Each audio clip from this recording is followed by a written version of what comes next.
अंततः मुकेश सहनी को मंत्रिमंडल से बाहर ही जाना पड़ा। इसको लेकर तमाम बीजेपी के नेता लगातार कयास ही नहीं लगा रहे थे। साथ ही शाहनवाज हुसैन ने जिस प्रकार की आज बातें की और तमाम तरह के विश्लेषण और एनालिसिस के बाद यह पता चलता है कि मुकेश सहनी के 3 मिस्टेक्स को लेकर भी बातें चली।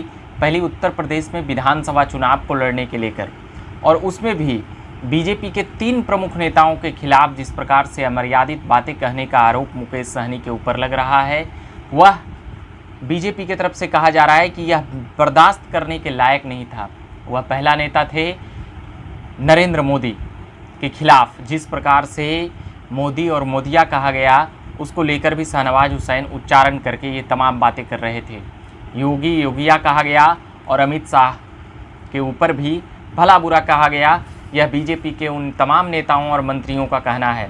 मगर मुकेश सहनी ने एक भावनात्मक पत्र जारी करके तमाम बातें कही।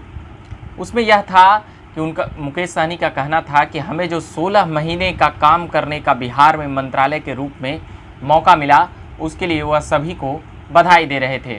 साथ ही बिहार के मुख्यमंत्री नीतीश कुमार के लिए विशेष थैंक यू किया है कि नीतीश कुमार के नेतृत्व में हमें काम करने का अवसर मिला। इसको लेकर उन्हें बहुत बहुत आभार प्रकट करते हुए नज़र आ रहे हैं मुकेश सहनी।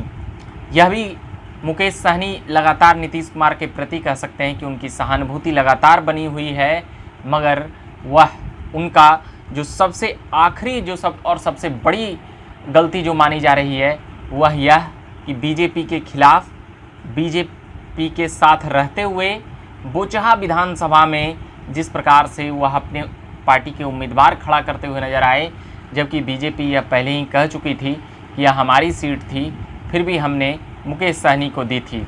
मगर मुकेश सहनी ने इन बातों का मान मर्यादा कुछ भी नहीं रखा, उल्टे हमारे ही कोटे से मंत्री बने और हम ही के ऊपर कह सकते हैं कि जिस प्रकार से भस्मासुर का उनको संज्ञा दिया जा रहा है कि वह हम ही के ऊपर सर के ऊपर हाथ रखने लगे थे। ये मुकेश सहनी की बातें थी। मगर मुकेश सहनी ने अपने भावनात्मक ट्वीट और पत्रों में यह भी कहते हुए नजर आए हैं कि जो SC/ST हैं उनका आरक्षण और बढ़ाया जाना चाहिए। उसमें 15% आरक्षण की मांग की है मुकेश सहनी ने। साथ ही सभी लोगों को शुक्रिया और बधाई के संदेश दिए हैं मुकेश सहनी कि इन लोगों के साथ हमें काम करने का इतना अवसर मिला। इसके लिए सभी NDA के घटक दलों यानी कि बीजेपी को भी वह बधाई और शुभकामनाएं दे रहे हैं, धन्यवाद ज्ञापन कर रहे हैं मुकेश सहनी। उन्हें भी यह एहसास हो चला है कि अब बधाई और शुभकामनाएं और धन्यवाद के जरिए ही अब हम किसी का दिल जीत सकते हैं, क्योंकि जब तक वह उनमें थे तब तक उन्हें इस बात का शायद मान और भान नहीं रहा। तभी वह इस प्रकार से बीजेपी के टॉप लीडरों के खिलाफ बोलते रहे और लगातार हमला और प्रहार करते रहे। बीजेपी भी कुछ सोच समझ कर ही इन्हें 1.5 सालों के ही MLC पद से इन्हें सुशोभित किया था। ये तमाम बातें मुकेश सहनी को लेकर आज चल रही है। मुकेश सहनी ने किस प्रकार से हड़बड़ी दिखाई, मगर एक बातें जो देखी और समझी जा सकती है कि मुकेश सहनी 2020 विधानसभा के पहले वह एक विधायक भी नहीं थे, मगर 2020 विधानसभा में हारने के बाद भी वह बिहार सरकार में मंत्री बनते हैं। तो यह कहा जा सकता है कि अब तक मुकेश सहनी की जो जर्नी है वह अभी उतनी परास्त होने की नहीं है जितनी कि अभी तत्काल लोग कह रहे हैं, क्योंकि वह कुछ भी नहीं थे। वह आकर MLC बनते हैं और बिहार सरकार में मिनिस्टर भी बनते हैं। तो ये बातें समझी जानी चाहिए कि यह उनकी ताकत रही या फिर बीजेपी उन्हें बढ़ाने में कोई कसर नहीं छोड़ी, मगर बीजेपी उसे उतारने में भी कोई कसर नहीं छोड़ी, क्योंकि उनके 4 विधायक थे। उनकी पार्टी को 1 विधायक का निधन हो गया था।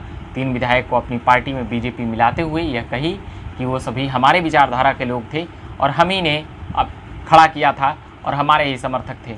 ये तमाम बातें थी मुकेश सहनी को लेकर, जो उन्होंने पत्र में भावनात्मक रूप से सभी को धन्यवाद ज्ञापन कर रहे थे।